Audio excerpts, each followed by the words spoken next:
folks.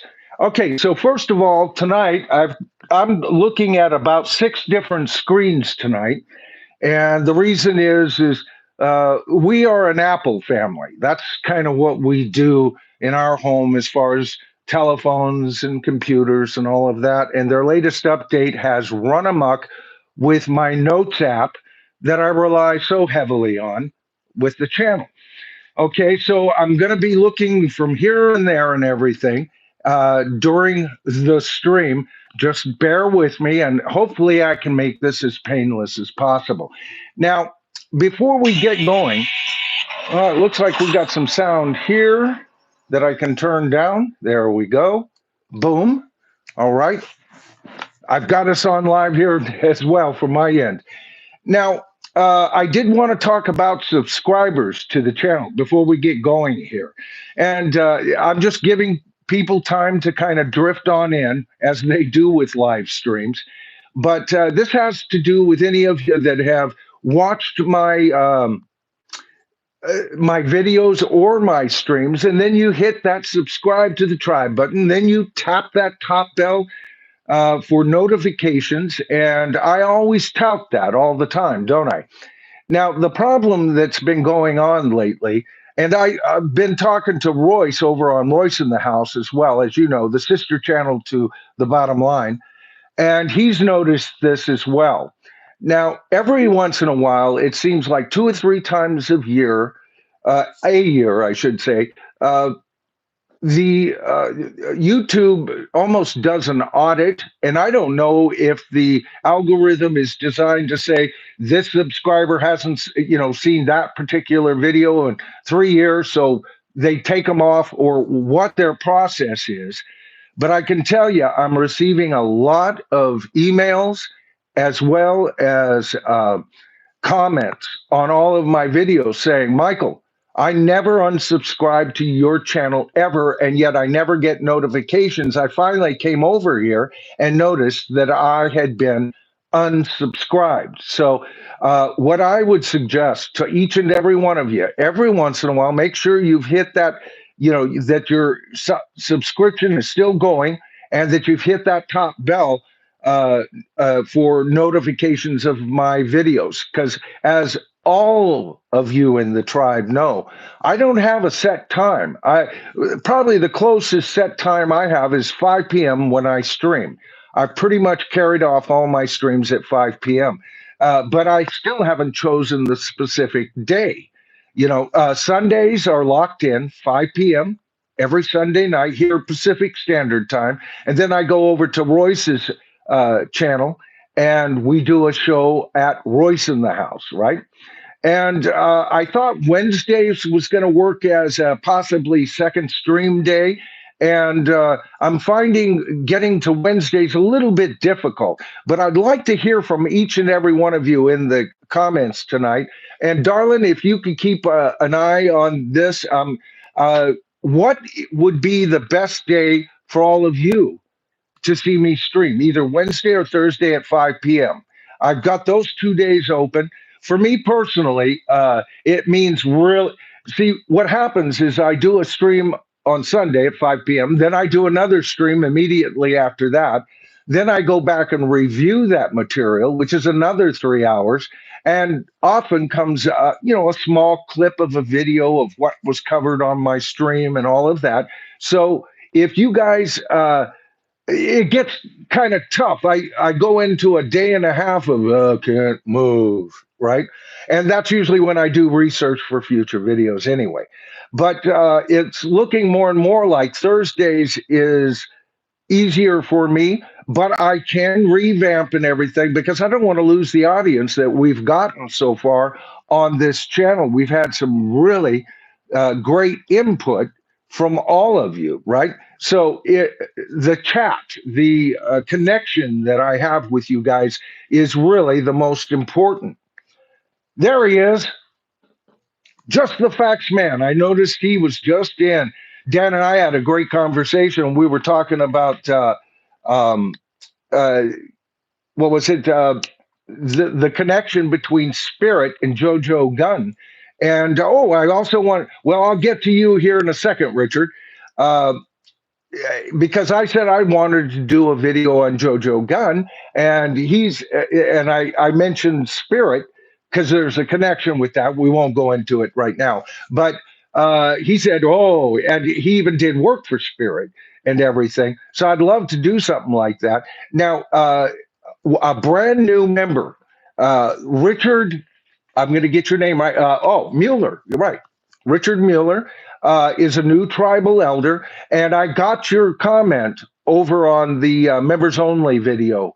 Richard concurred with me, man. When he got that first album, just JoJo Gunn by JoJo Gunn, he would play it all the time. I've never quit playing it. If I'm in the truck, if I'm not playing Zeppelin, or I usually don't play the Beatles when I'm in the truck. I like to sit down and listen to the Beatles. But, I often hit the heavier rockers when I'm in the truck. And JoJo Gunn is one, the entire album. I'll listen to it doing stuff around town. Got to go grocery shopping here, pick something up at 7-Eleven there. You know what I'm saying?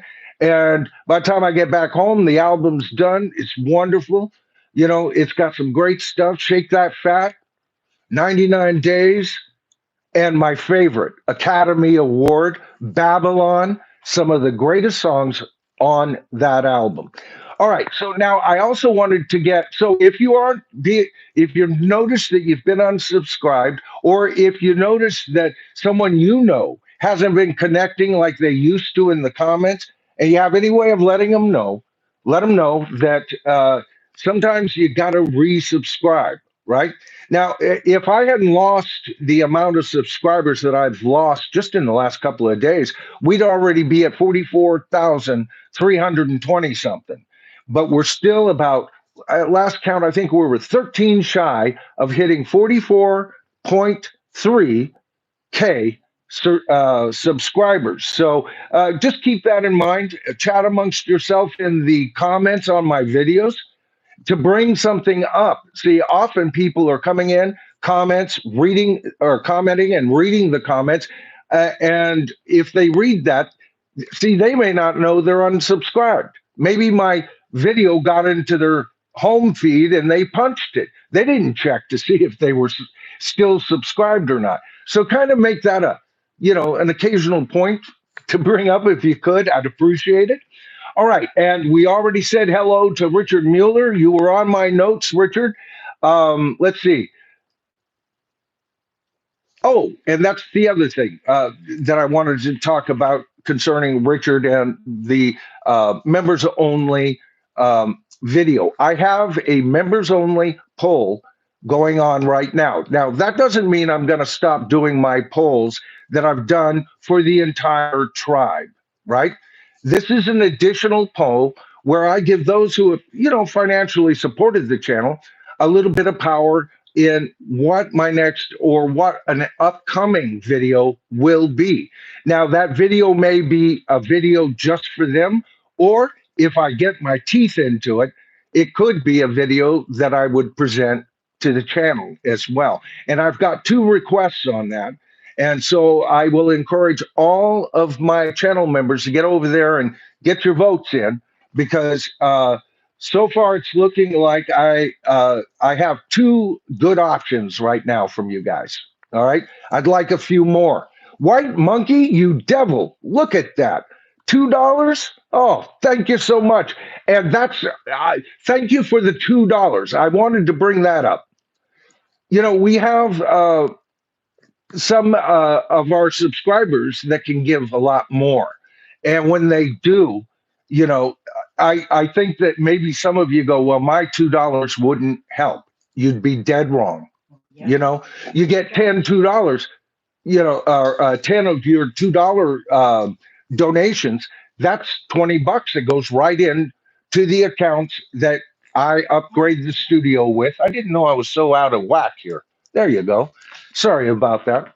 So I did want to bring that up. I thank you so much, Storm Cop, $20. My goodness gracious, Kimberly. I know. They are on fire. Thank you, James. And since you just gave the channel $20, I'd like to read a letter from James. I had it all set up. All right. And I got to be careful here because I don't want to dox the brother, right? I had a version of this. See, this is part of the problem with the streams. Okay. I had a version of this that had all this information. So I'm going to be real careful here. He sent me an email and he said, I wanted to send you a quick note and introduce myself. My name is James Stout, and that information is already there over on my Patreon. His membership is under his name, so I'm not doxing him there. I am a retired police officer and a disabled veteran of the U.S. Navy, First Gulf War, and the U.S. Army, Operations Iraqi Freedom, Enduring Freedom. All right, I guess both campaigns, brother. And he lives with his beautiful wife, Dawn, all right, of 19 years. All right. So he goes on to say, like you, I am a student. Yes, James, that's exactly what I am.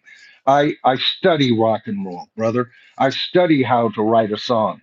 I study the Beatles more than anybody because the key to songwriting and creating new sounding new approaches to music, there's the basic pattern for any good musician for years. And I have watched countless content creators who claim to study and love rock music. Out of hundreds of channels, maybe thousands, laugh out loud. I had not found anyone I thought was sincere. Many of them, uh, where did I go? Oh, many.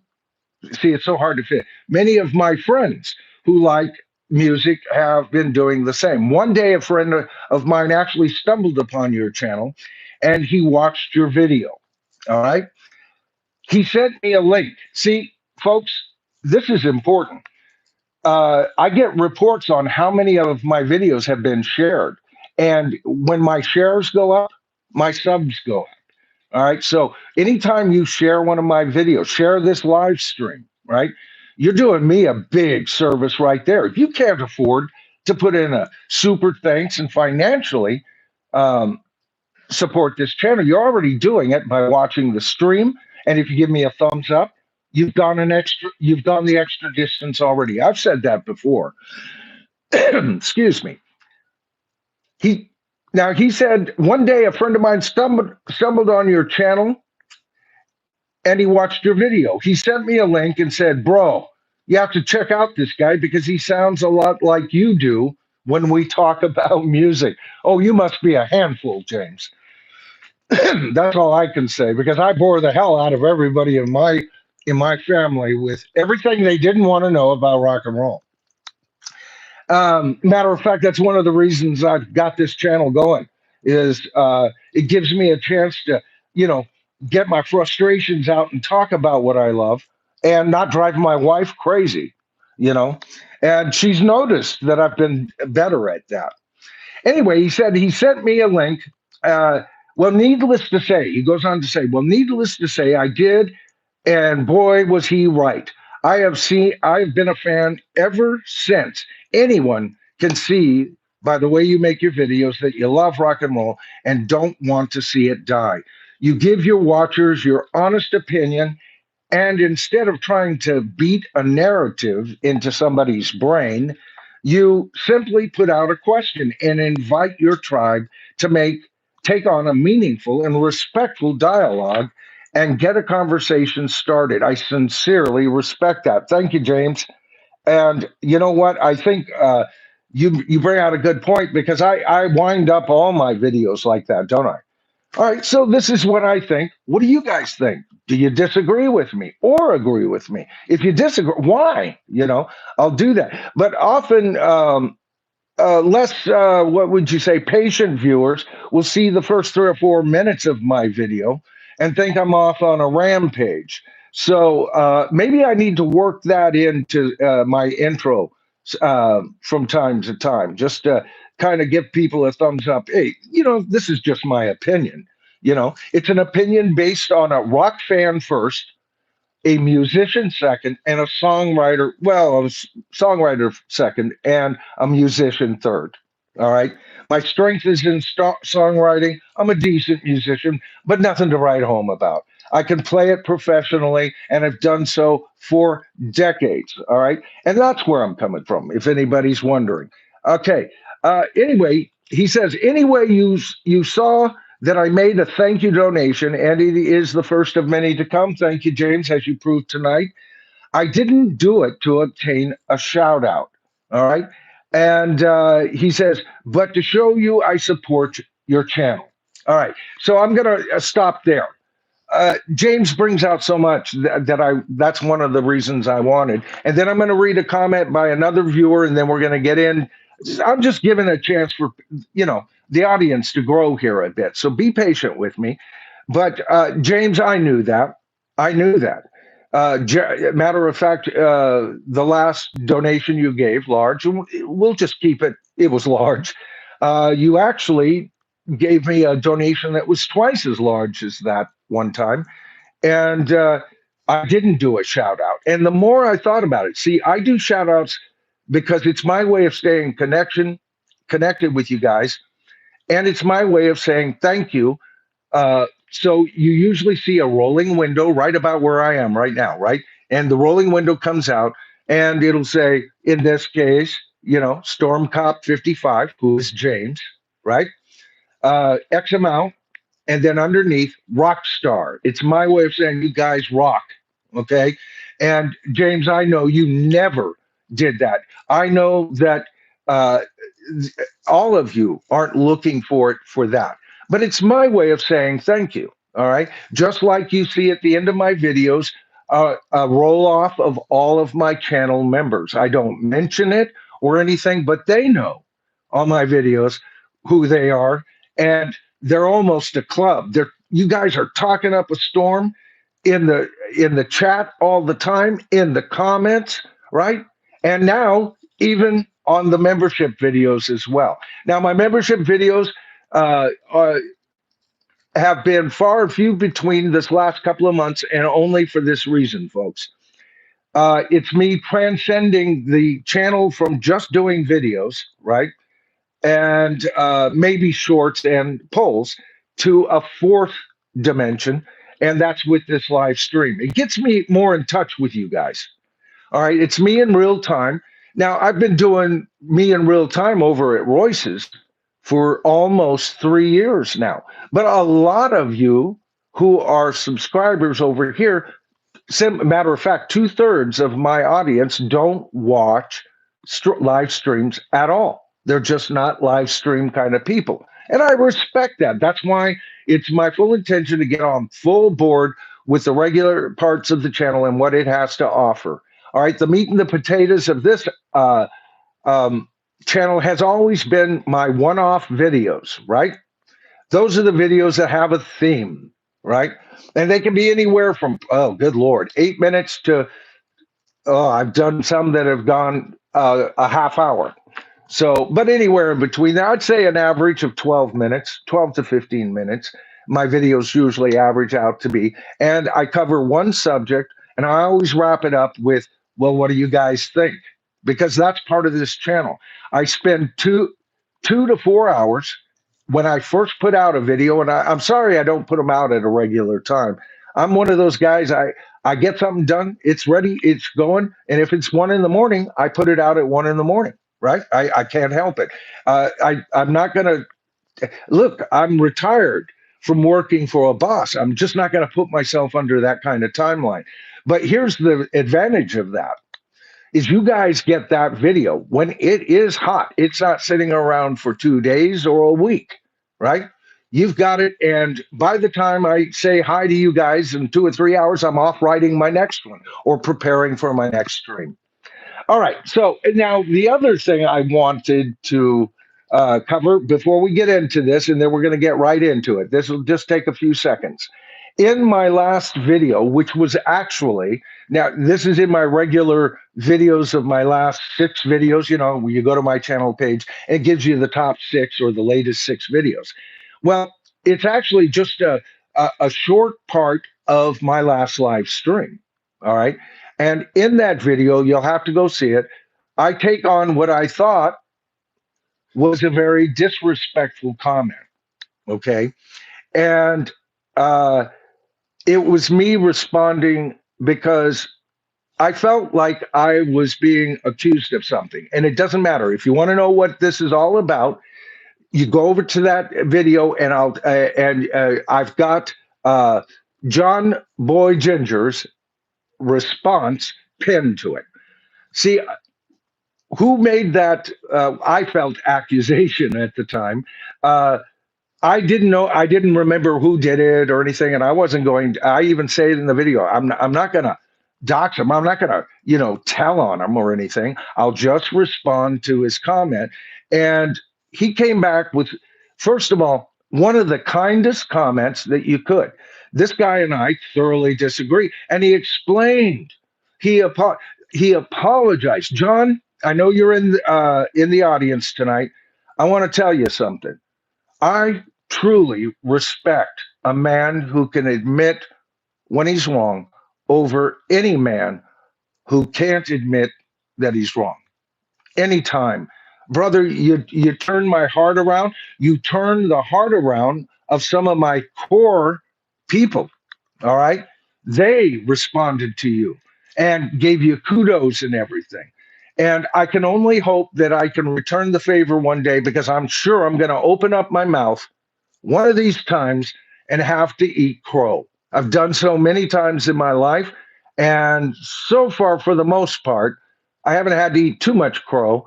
I make mistakes in my videos and I go, oh my God, and sometimes I catch it and I'll even do a joke, float over, you dweeb. That's not what it's called.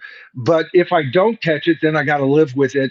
But I usually will respond to mistakes that I make. And I just wanted to give you kudos, brother. You really did my heart good. And that's exactly what this entire channel is about, as far as I'm concerned. All right. So now that means we got to get over to this article I wanted to bring out. All right. So in our last stream, we talked about the Rock and Roll Hall of Fame.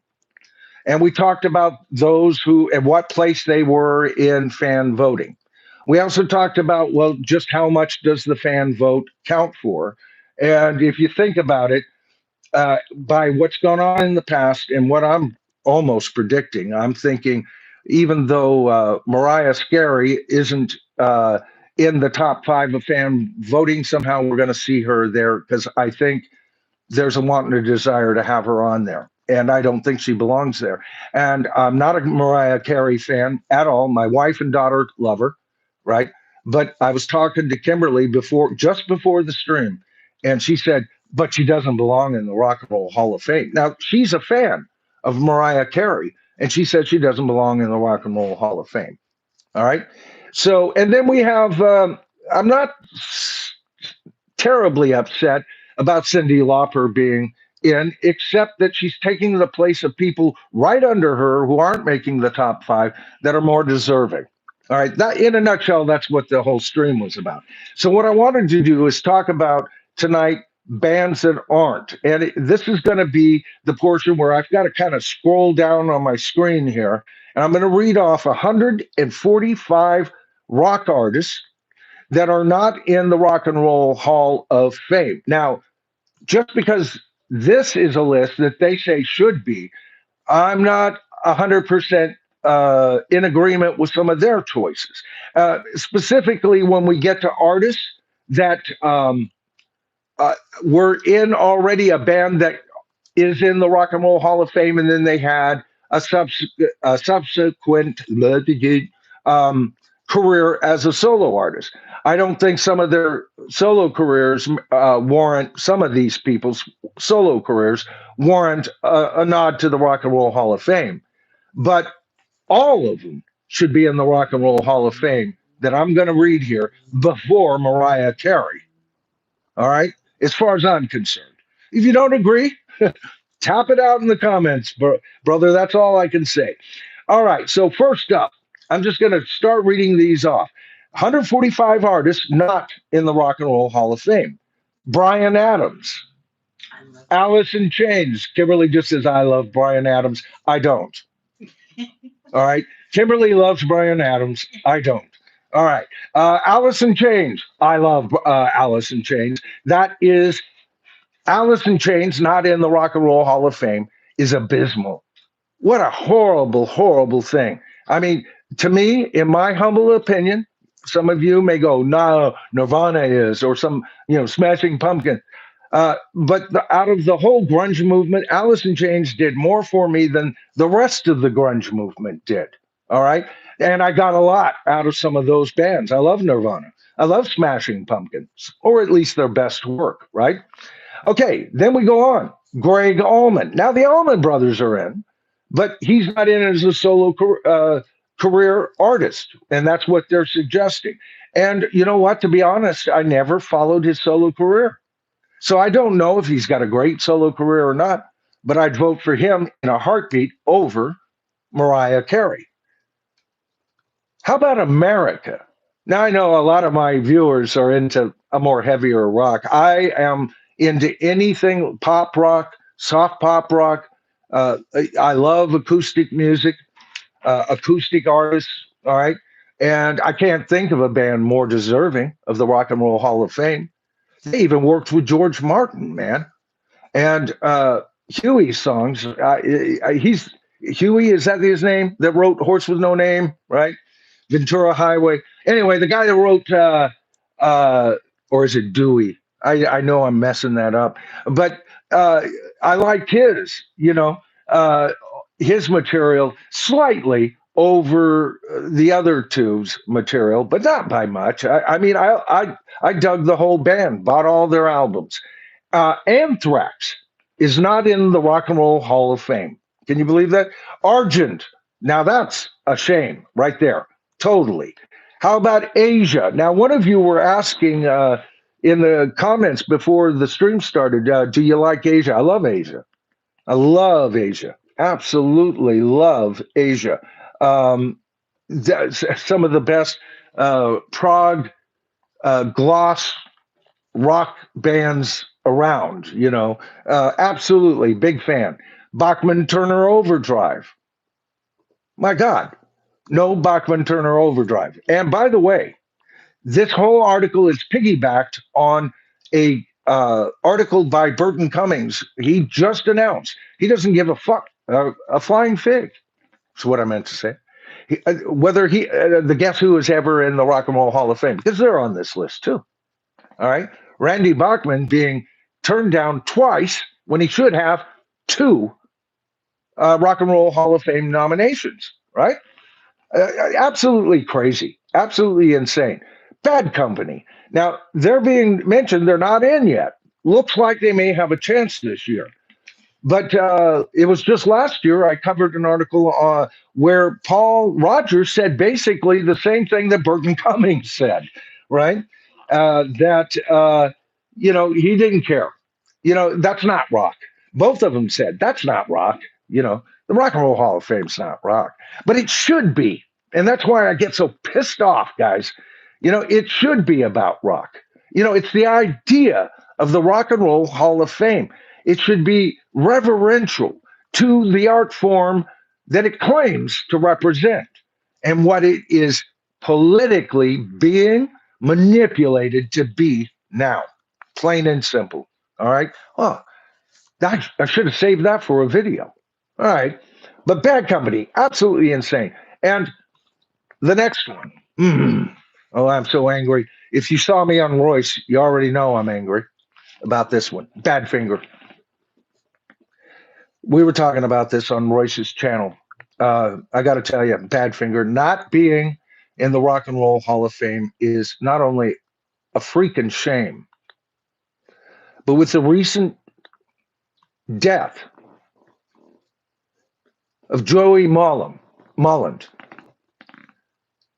do you realize that even if they were miraculously put into the Rock and Roll Hall of Fame, not a single member of Badfinger will ever know about it? For their entire lives, they were all freaking ignored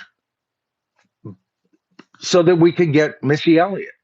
LL Cool J, Dolly Parton, great country star, not rock and roll, despite what her last album says she is. You know, um, Willie Nelson. I'm a fan of Dolly and Willie. And Willie is very rock and roll in his attitude. And probably out of all the people who shouldn't be in there, he's the one I almost want to, give give way to. But I can't because see, the Rock and Roll Hall of Fame should represent rock and roll. Uh, okay, so we're going to go on here. I think that's sad. No Badfinger member will ever know that they made it to the Rock and Roll Hall of Fame if they eventually do. Beck, for all his praises through the 2000s, my God, how come he hasn't been in? The B-52s. I love the B-52s. Now, I only bought a couple of their albums because I'm not a big fan of like sophomoric approach in lyrics. I like it occasionally. The Beatles would occasionally get. I love. You know my name. Look up my number. It's so sophomoric. The whole track, right? And the B-52s were kind of like that, but a steady diet of them was a little much for me. But damn, I've got respect for that band. You know, and anybody can bring back a beehive hairdo. My God, from the '50s. Wonderful band. The Black Crows been making a lot of waves lately, right? They're their own worst enemy, but that shouldn't concern the Rock and Roll Hall of Fame. That shouldn't concern the nominating committee. They were a major force in keeping blazing kick-ass bartending rock and roll alive in the '90s for sure. So for that one accomplishment, they should be in. How about Blackfoot? Now, I'm not aware of this band.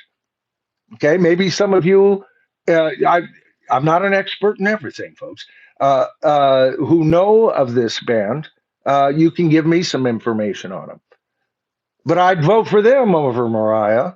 Blind Faith. Can somebody please tell me why Blind? Well, I think we all know why Blind Faith is not in the Rock and Roll Hall of Fame. Blood, Sweat, and Tears. All right, not my favorite horn-based band, but deserving, right? They got a little too, I don't know. You felt a lot of their music felt like you were watching a live a musical. I almost felt like I was watching Oklahoma, only updated on all their songs. But a few of them I loved. I was just more of a Chicago fan.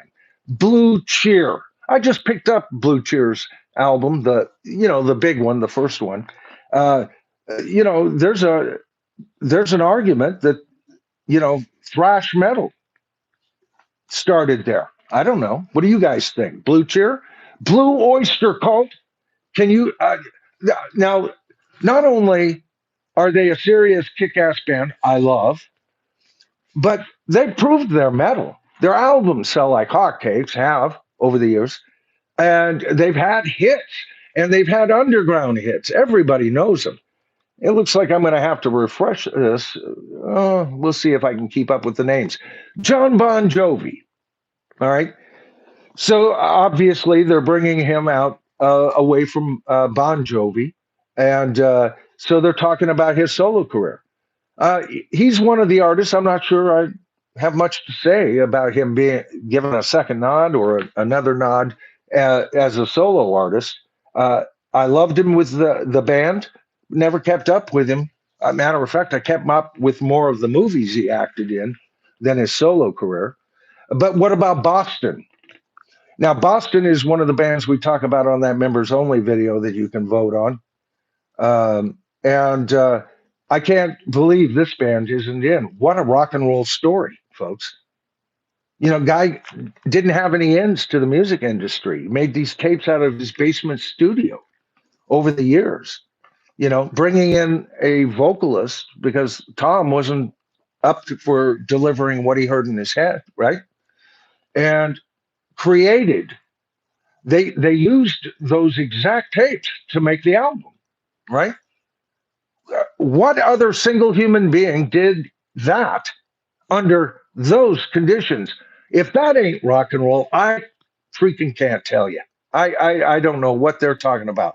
Brownsville Station, Ah, Smoking in the boys' room is worthy of at least attention in this area, and especially concerning who we are getting. A matter of fact, I dump just so far from what we've covered, I dump half the list from 2025 off of it, to tell you the truth, and put some of these bands in. I'm not totally happy with even the rock bands that got a nod this year. Now, I'm not saying they're not deserving. I'm saying they're less deserving than some of these people we're talking about. What about Canned Heat, man? They got a lot of respect over on Royce's last stream. A lot of fans for Canned Heat. We talked about how Canned Heat and who was it? Oh, uh, what was it? Oh God, I'm gonna. The guy who wrote Baker Street, saying Baker Street, his first band, Steelers Wheel, right?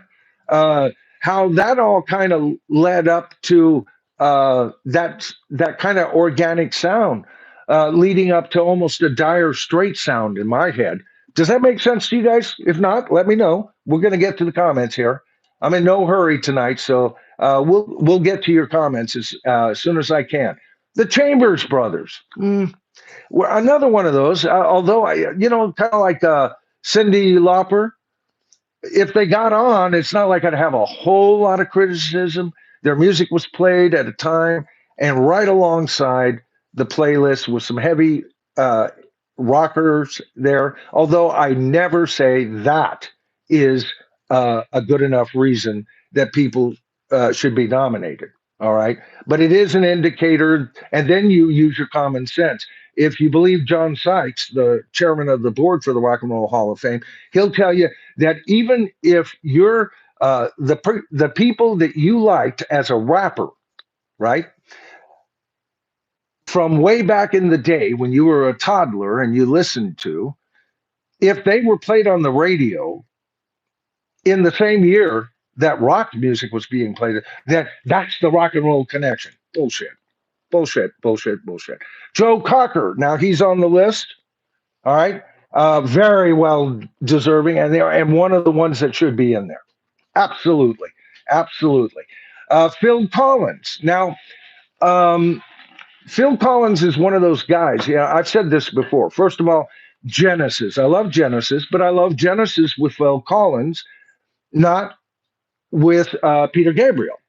But Phil Collins' solo work compared to Peter Gabriel's solo work, I prefer Peter Gabriel. I think Peter Gabriel's sound was best served as a solo artist, and I believe Phil Collins as an artist was best represented when he was kind of yanked into not the confines, but at least the sound of Genesis.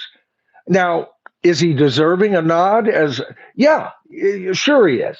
All right, just because I don't care for a lot of his solo output, and I like a lot of it, but there's it's 50-50 for me as a solo artist, right? Great voice, great writer, great drummer, and he's not in the Rock and Roll Hall of Fame as a solo artist, and he's one of the most successful solo artists in pop music or rock. Okay.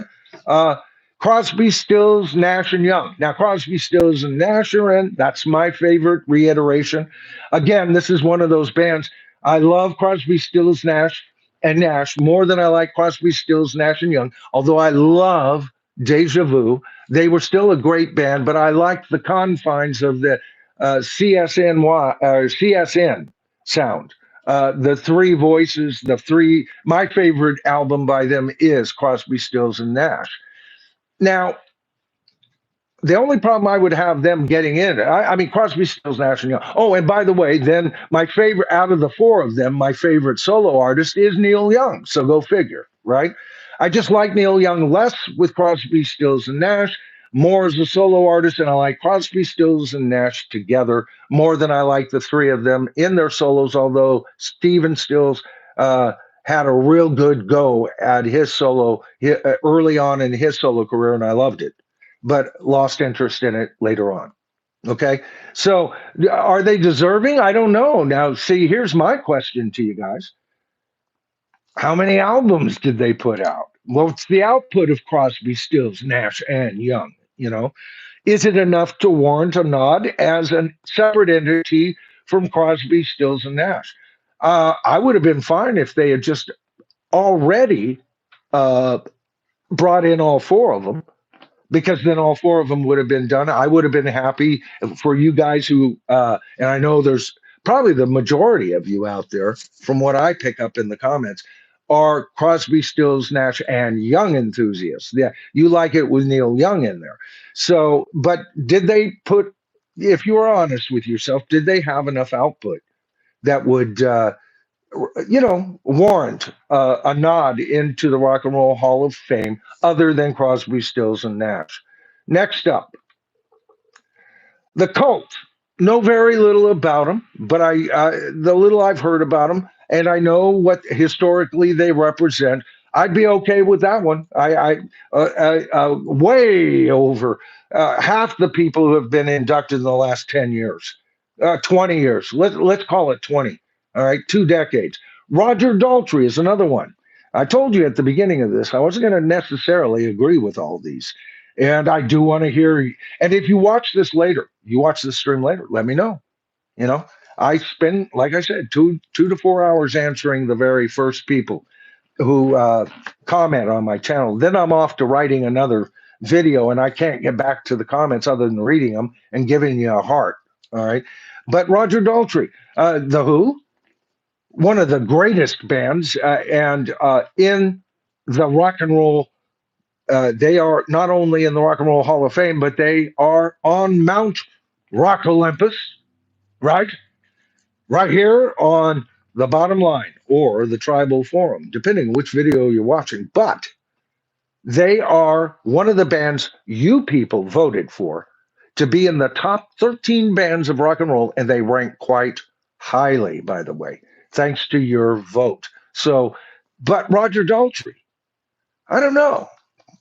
I lost interest in. I didn't want to hear from either him. Well, that's not true. Early solo efforts by Pete Townsend, I always loved. I loved him up until probably the '90s. I kind of collected everything he did. I'm a fan of Pete Townsend just as a songwriter. But Roger Daltrey, I don't know. Was his output warranting a nod to the Rock and Roll Hall of Fame? The Spencer Davis Group, good Lord, why weren't they inducted like 25, 30 years ago? They've been around since the beginning of time. Uh, Here's another, and here's the reason why I said, oh, we'll talk about this later. Derek and the Dominoes, okay? Not in the Rock and Roll Hall of Fame. Now, you could make the argument, well, they were pretty short-lived themselves, Michael. And that's when you got to look at their output, just a couple of albums there.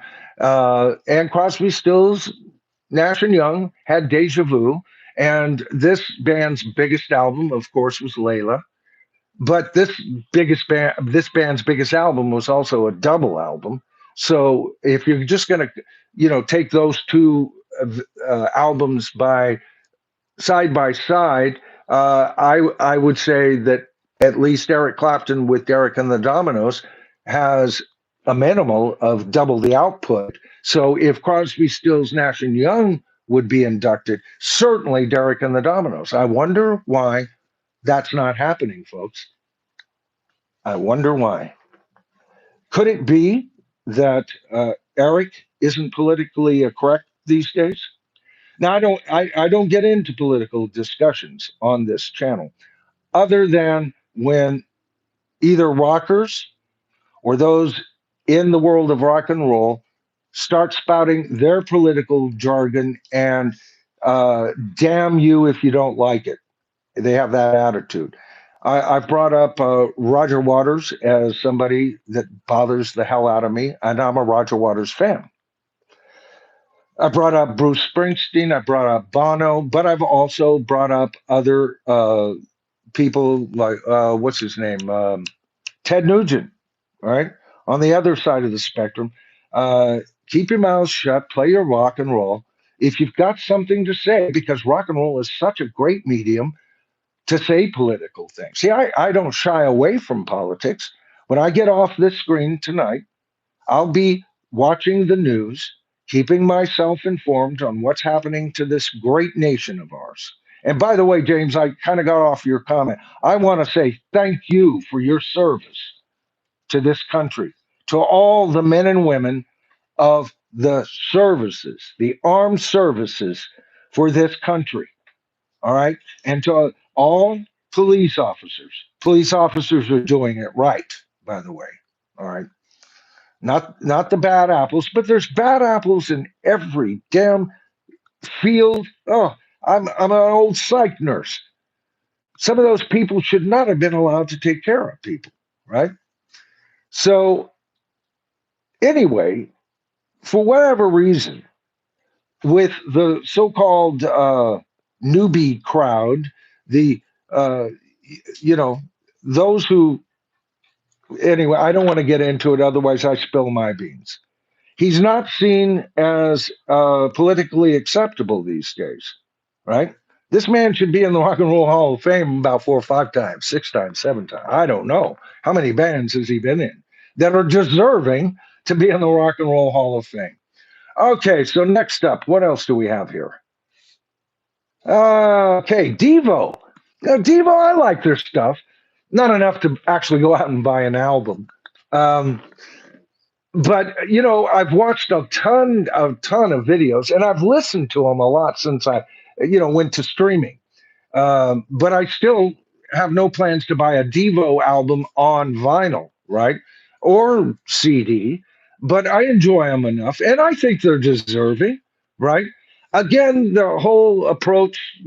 I said this on Royce last Sunday. I've got um, I've got an acceptance of two artists that I will allow to get on stage in front of me and dress up weirdly, and that was Alice Cooper, the original Alice Cooper band, or Alice Cooper today. I'd be right there to see him, and David Bowie. All right, but the dress up stuff, New York Dolls, and R.I.P. to I'm not going to remember his name right now, who just passed away. Uh, Poindexter. Anyway, you know, they did great things. I'm not saying, Slade was good. There were several of those bands. What was the other one that from the band? Members from that band went to Bad Company. Uh, it's Mata Hoople, right?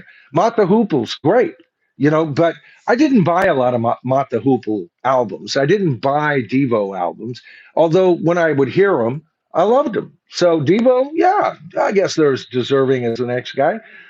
Dio, all right, Dio's on this list. Emerson, Lake, and Palmer. Love him. They should be on this list for Tarkus alone, folks. Are you kidding me? Emerson, Lake, and Palmer, not in the rock. Oh boy, what do we do? You know. Of course, we have Brian Eno, one of the best producers, musicians, responsible for tons of changes in rock and music in general in the landscape. He's a genius, and he's not in the Rock and Roll Hall of Fame. No, they got to have Dolly, got to have Willie, the Fabulous Thunderbirds. Yeah, great band. I wouldn't have been interested in them. I don't think if it wasn't for the Stevie Ray Vaughan connection. But once I got into them, I loved them, man. You guys know this about me. Probably my favorite style of just if I had to pick one style that would kind of blend with every other style in rock, it's what you hear from a barroom band. Kick ass, two guitars, bass, drums, vocal with a backing vocalist, and just kick ass songs. Those are my favorite kind of bands. Those are my Johnny Winter, just I love that Roadhouse blues rock sound, right? And the Fabulous Thunderbirds fits right on in to that. The Flaming Lips aren't in. Focus. I'm not familiar with Focus. Maybe one of you can let me know a bit about them, or I'll do research later. John Fogerty. All right. He's even on the card, thumbnail for this video. John Fogerty, first of all, with Creedence Clearwater Revival, of course, he's great and everything. But center field, Premonition, the albums he's put out once he got back to writing, uh, why isn't this man in the Rock and Roll Hall of Fame. I just can't believe this. It looks like my screen flipped out on me. Kimberly was warning me of that earlier, that she was noticing. This latest update from Apple has been horrible. All kinds of glitches with it. Anyway, let's see. Talked about. Did we get? I'm trying to find where I was, folks. That's all. Okay, talked about them. Talked about them. I was way down on this list, wasn't I? Okay. God, it's freezing up on me. Talked about them. All right. But while I'm searching here, so there's no dead air here, what do you guys think of the list so far?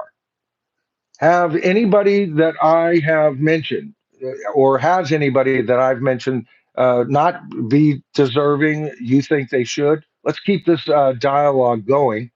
And it looks like it's just not going to, it's froze me out. So as I keep working on that, what I'm going to do, I can always get back to that. So let's take a break from this list. And what I'm going to do, oh, the whole thing is shut down on me. Okay. I've been frozen out, people. It's a good thing I got a backup iPhone, huh? All right. Hold on a second. Nope. Oh, damn. Okay. Let's get back to where we are then. Good Lord. All right. So I'm going to try and catch some of the latest comments here. I'll work my way backward. Oh, so edgy. Beck is bizarre, but makes great music. Yeah, good point. Good point. He's a bit too eclectic for my taste, but I love some of his stuff, and I certainly think he belongs in. Uh, Dr. Rick says, "I can't believe ELP isn't in the club. Can you believe that?" Yeah, no. I, I mean, talk about a band that not only was a major band, but it was a band that was also um, responsible for a whole other aspect of prog rock. If you think about it, sometimes they could sound almost popish, and then go into passages, musical passages that were so complex. Well, I absolutely loved them. Dragons in the gallery. How you doing there, Christian? Kimberly Nolan. I almost think go back to say 1970 and create our own list of annual inductees based on true criteria, something Jan Winter could never do. I love it. I love that. Let's see. Richard Mueller says so far, in his opinion, they all deserve a seat. And you know what? Compared to what's getting in there for the last 20, 30 years, I think you're absolutely right. Another comment. Oh, no. Okay. I already covered that one. Good to see you, James Redding. Kansas, yes. And they are on the list. David Johansen. Thank you. Thank you, David Johansen. You were right. Rest in peace, buddy. Okay. And, they talk about, boy, they were a mover and shaker on the East Coast, Ian LaBelle, Trower, also still, uh, sorry. Oh, Trower also still makes killer albums. I am a big Robin Trower fan ever since I first saw him live. Blew my socks off. And one of my favorite albums, one of these days I got to do a video on I'd have to do like my top 50 favorite albums or something horrible like that in rock and roll, because I can guarantee you Bridge of Sighs would be in the top 10. It'd have to be, or so damn close to it, it'd be ridiculous. Now you got me thinking. Don't make me think. Not at my age. Okay, see, what else do we have here? Just chats. Hey, Bad Company finally got in. Well, they're in the running. All right. And all they get, I mean, they're number 4 out of 5 right now, or at least the last time I checked, that was 2 or 3 days ago.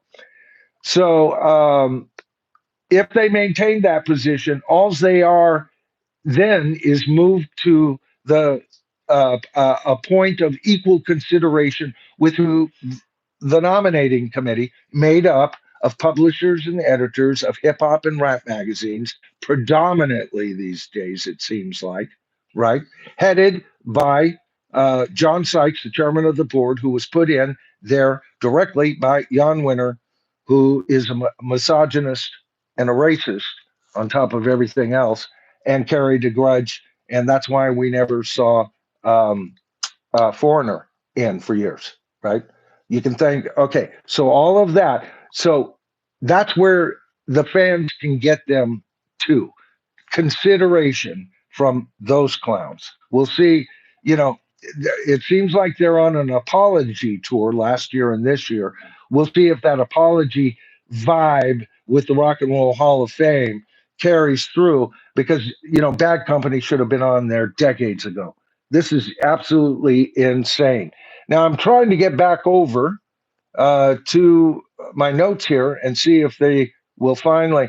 All right, good. Okay, they seem to be good. Good. Just needed to rest. It's not a very old computer. It sure is acting like grandpa, though. Okay, all right. So next up, what about Foghat? My God, with their connections with Led Zeppelin, with their vocalists, and like I said before, I'm telling you right now, that's exactly the kind of music I love. That's almost barroom. I love that kind of sound with rock bands. Free, all right? Paul Rogers and Free. Now, they were a short lived band, but their output was great. They were powerful. And two of them, Simon Kirke and Paul Rogers, were half of Bad Company. So half of Free is getting into the Rock and Roll Hall of Fame, but they deserve their own nomination. And wouldn't that be great? I think, especially for Paul Rogers. Paul Rogers. I've said this before. I've told you guys before. One of my wife's favorite singers, and one of mine. This is one of the singers we do agree on. He has that grit. He has that rasp. He has that range. He has that feel. He has that delivery. And Free not being in the Rock and Roll Hall of Fame, if they got there, everything would be all right now. Sorry about that, guys. Yeah, pretty hammy. Yeah, sorry. Yep. Okay, sorry, darling. She reins me in every once in a while, folks. Ace Frehley. Kiss deserves it. I don't know. I don't think great Ace Frehley has necessarily had this phenomenal solo career. But again, like I said, I'd vote for him over some people. The Jay Giles band. My God. When they were out, nobody would think that people would forget about them. How about David Gilmour as a solo artist? Now, I just did a review on David's new album, and I liked it. And I even had, who was it? Bruce Cologne from B-Sides got a hold of me. He didn't like it. Bruce and I often agree. We have very similar tastes within a certain realm, anyway. And he didn't like it at all. I loved it. And I love David Gilmour about as much as I love Roger Waters as an artist, But I don't know, man. I don't know. I don't know if he would be if he quite would reach my stringent senses of what is deserving or not. But maybe you guys will outvote me on that. Golden Earring. Okay. How about Grand Funk? Now, this is a travesty of justice, folks. This is a sin against nature. Grand Funk. I mean, now you go, well, they didn't have the greatest lead guitarist in the world, right? They couldn't make up who was going to sing the lead. You know, they were a trio. You know, and a lot of their albums and stuff is live. Well, first of all, I love live albums. I love live rock and roll. All right.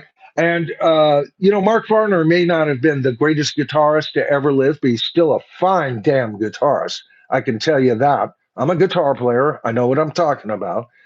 But it was his approach, his syncopation, using the frets muted to go along with something that Mel would be creating on the bass or Mark was syncopating on the drums. And the fact that they basically had two lead vocalists was a strength. This band should have been one of the first bands to ever be nominated, in my humble opinion. All right, plain and simple. Next up, the Guess Who, and we've already talked about that. All right, Bachman Turner, Overdrive, and the Guess Who. Neither one of them in the Rock and Roll Hall of Fame. Sammy Hagar. All right, now there's a guy whose solo career I say, yeah, I love him. But see, I was a fan of him with Montrose, less so with Van Halen. Uh, but still, he did a fine job there. But I love his. I've always collected his solo albums, his solo music. I'm not a fan of the man personally right now. I still keep waiting for him to say something that makes sense as to why he treated Jason Bonham so dirty. When Jason had to go back to England, I believe his mother was ill, and so he took a temporary respite from the tour, and he was supposed to come back, and that Sammy just replaced him permanently. And yet he was one of the headliners with Sammy. To me, that Sammy shouldn't have had that kind of power. As soon as you have four headliners, then it becomes an all for one, one for all kind of thing. And I don't like what he did. All right.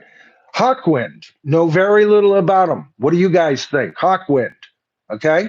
Don Henley. Huh, you guys know what I think of Don Henley. I'm not a fan of the man at all. I'm a fan of the artist, or at least the artist he used to be, both as an Eagle and some of his solo stuff. All right. Uh, and I think he's, for what he has accomplished in the past, he's worthy as a solo artist. He should get that second nomination, right? Hole. Again, one of those bands I wasn't interested, wasn't going to go there around that whole tragedy and everything. It's just nothing I know about, but I know they have a lot of fans, and maybe some of you are. You could give me an idea what you think about Hole. Humble Pie, okay? Another connection there. Billy Idol. Now, that may be the about to be rectified. Okay. And he's really strong in the vote. So it'll be harder for the nominating committee to ignore him when he's coming in so strong on the votes. Okay. Fish and Billy Joel are going to be very hard for them not to put him in.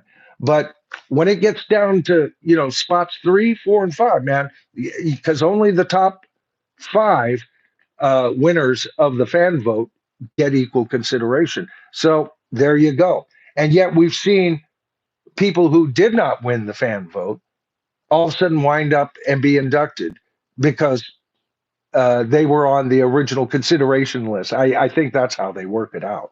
All right. Just absolutely incredible. They're not on. Same thing with NXS. They should have been on long ago. Iron Butterfly. Oh my God. I mean, can you think of another band that was better at acid rock? We used to call it acid rock, or acid psychedelic rock, you know, uh, just for Inagata Davida, man. For those of you, it's a quick story. We've covered it before in the past. That title, the only reason they changed the title is they couldn't pronounce or sing In the Garden of Eden, which was the original um, title for Inagata Davida. And when I heard that, I go, it's like what a 4-year-old would go, oh no, honey, sing in a garden Davida, in the Garden of Eden. And she goes, Inagata Davida, Daddy, something like that. Iron Maiden. All right. Can you believe this? Iron Maiden. Well, and now we're getting into harder edge bands. The harder edge they get, especially when you get into metal and everything. Metal has been absolutely disgustingly ignored by the Rock and Roll Hall of Fame. And there's a lot of movement on the pavement these days for them to take heavier note. But it's pretty hard when they're too busy doing rap and hip hop, and then to bridge the gap from pop to rock hard rock to heavy metal, right? And so who they are nominating in that don't belong there gets in the way of heavy metal being better represented. The James Gang, my God, all right. First of all, I became a fan of Joe Walsh with the James Gang. Wasn't with the Eagles, and it wasn't with Barnstorm. And the first time I saw him was with Barnstorm. I saw him live. And I got to tell you, man, I went out and bought that album immediately. I love that incarnation of him. But I loved the James Gang. I remember buying Circus Magazine, right? Rolling Stone occasionally. Uh, and there were several mags from that time. I'm just not going to think of all of them. Or Guitar Player magazine was another I bought. And of course, him being in the James Gang, he'd be interviewed, and he always talked about what he did with his guitar, how he accomplished sounds on the guitar. He was a tinker of sounds, like Brian May of Queen. Adding special effects to his amps and stuff, always electronically adjusting them. I love him. James Gang should be in yesterday. Jane's Addiction. All right. And a lot of the bands from this era seem to be getting ignored, wouldn't you say? Jethro Tull. All right. Jethro Tull just put out a new album. What's the name of it? I knew I wasn't going to remember it. It's just been released. It's not even been released yet, but it does have two pre-release tracks that I listened to today. Loved them. There a couple albums ago, I thought Ian was done with his voice, and I even said so on the channel. But then they came up with Rock Float, and Rock Float Rock Flute, uh, was so successful they even did an alternative mix album of it. All right, and this new one, first two tracks out, are very promising. I may do a video on that, but they should have been in decades ago. Kansas, all right, I forget which one of you brought up Kansas, but you're absolutely right. I told you at the time when I was going through the comments, King Crimson. How can you not have King Crimson in the Rock and Roll Hall of Fame? You've got to have Yes and King Crimson in the Rock and Roll Hall of Fame. Why aren't they there? Yeah. Now I didn't collect King Crimson. I collected Yes, and King Crimson was a bit too close in sound and yet different, and didn't capture my imagination. But I've been listening to them for the last year and have tons of respect for them. And but I'm slow. I'm not 17 anymore and fall in love with an album. Just listen to it till the vinyl grooves fall out and everything. But the more and more I listen to them, the more and more I love them. And I readily acknowledge a major talent in rock and roll. Corn, okay? And again, we're talking about why they wouldn't be in here. Lenny Kravitz. I'm a major Lenny Kravitz fan. Why isn't he in? I collected all his stuff up to a point, not the last couple of years, decade, but his first what 4 or 5 albums. God, I mean, and we played them all the time at home, didn't we, babe? Yep, we sure did. So I don't know why he's not in. We've got Cyndi Lauper. That may be corrected as well. But if we had to have Cyndi Lauper, why couldn't we trade her for Annie Lennox? Annie Lennox isn't in the Rock and Roll Hall of Fame.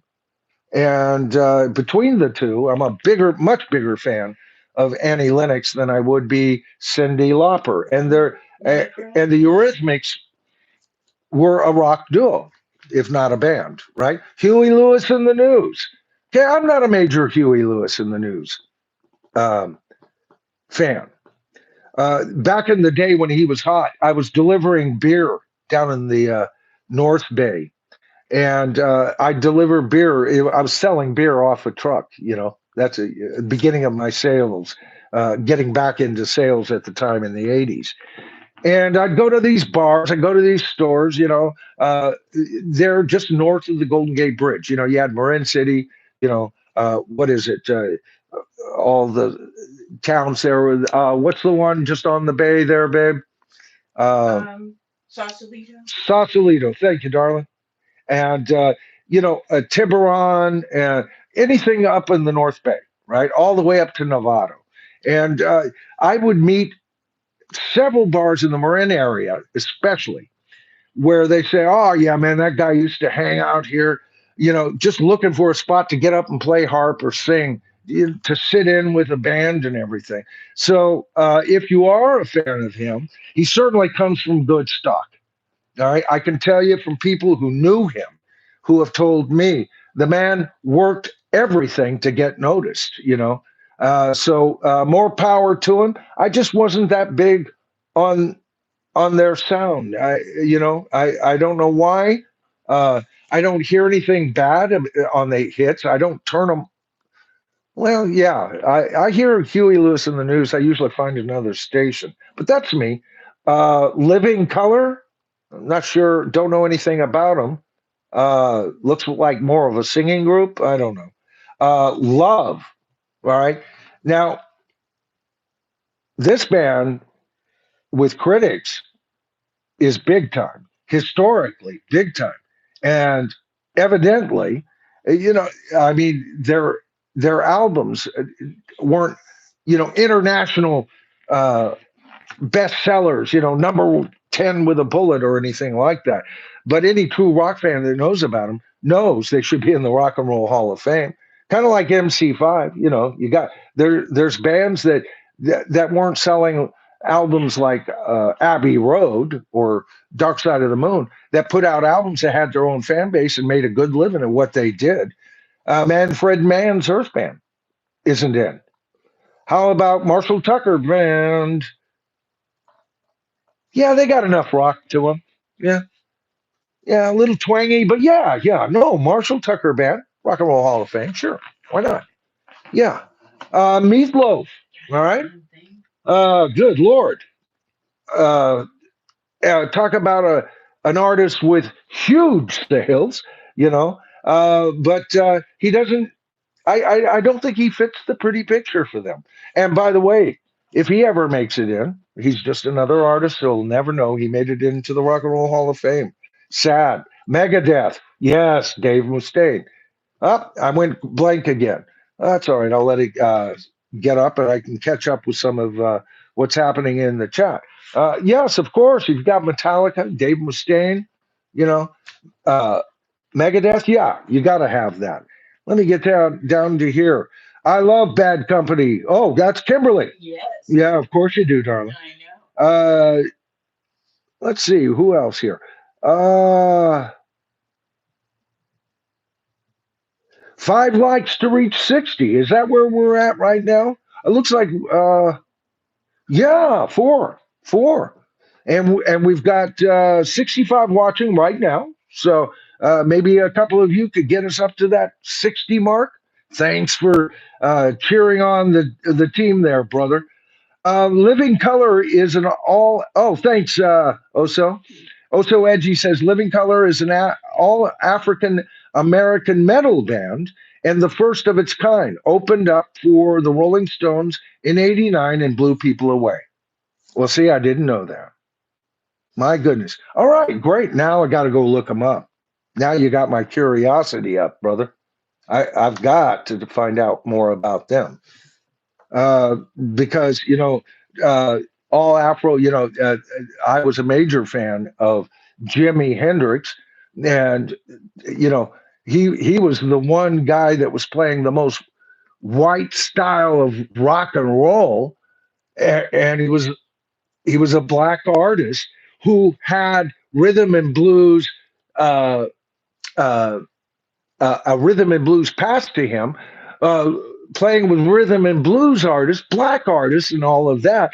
And he fully embraced this as a guitar player, this whole psychedelic thing, special effect. Oh my God. So now you got my curiosity up, brother. Let's see. It looks like it may have unstuck here. I do want to get to the bottom of this. All right. We covered Lenny. Let's see what else we got here. Uh, all right. Oh, we're gonna get to a. All right. Good. Coming close. Okay, Megadeth was on there. The Meters, another band I'm not aware of. Uh, please don't tell me that's another all black band that plays psychedelic. Yeah. Oh my God. I'm gonna wonder where have I been. Molly Hatchet, all right? Uh, at least two great albums by them. The Monkees. I already made a pitch for the Monkees. I think the Monkees should be in the Rock and Roll Hall of Fame. Not that they were the greatest rock band in the world. At first, they weren't even a rock band. They were actors. Two of them were musicians, and but they morphed into it. And plus, the show and everything about it. Uh, uh, I could give you 100 reasons why they shouldn't be in the Rock and Roll Hall of Fame. And I guess it's the one weakness in me, guys, to really get down to it, right? It's me, in my own personal opinion.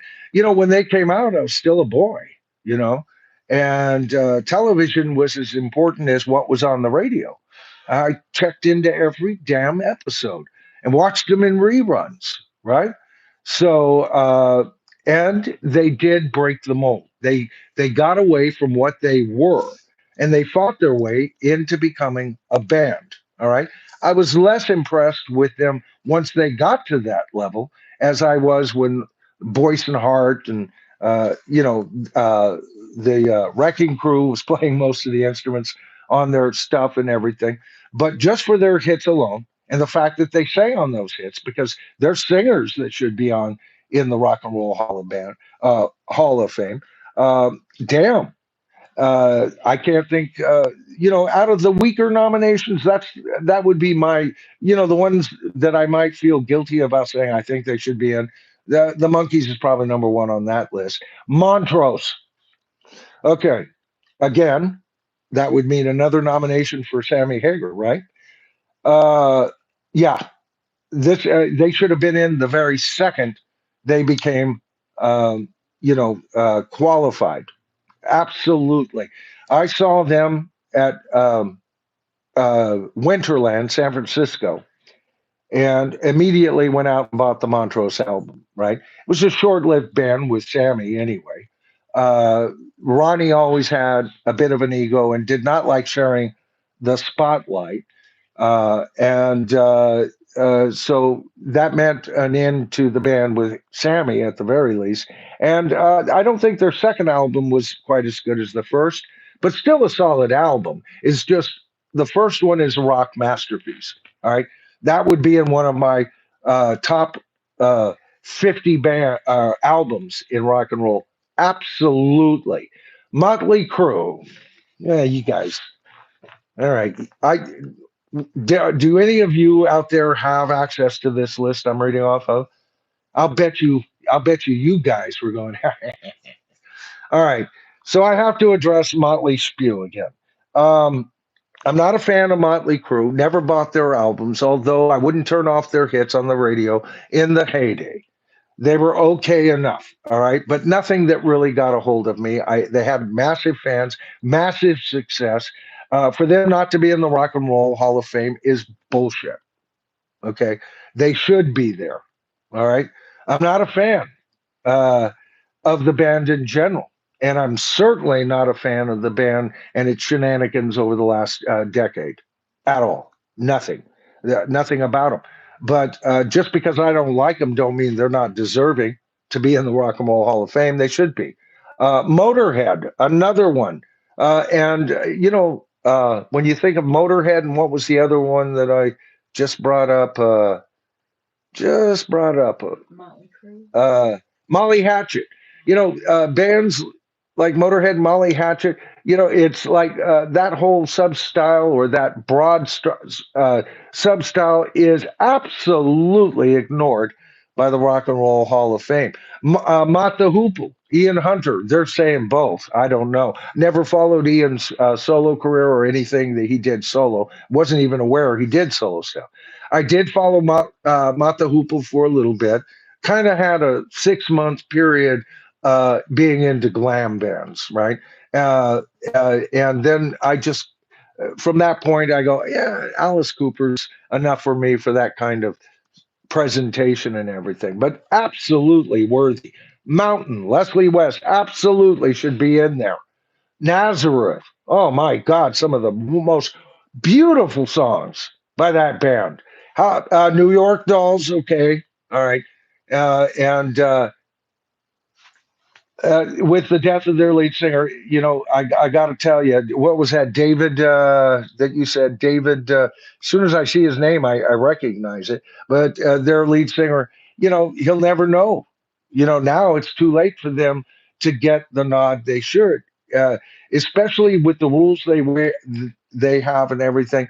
Most members of any band or most artists should and tend to live long enough to see and experience that wonderful feeling of being acknowledged by the industry. And unfortunately, these people, Night Ranger, not a big fan, but deserving fan base success. Harry Nilsson, somebody want to tell me why one of the greatest rock or greatest vocalists in pop rock, anyway?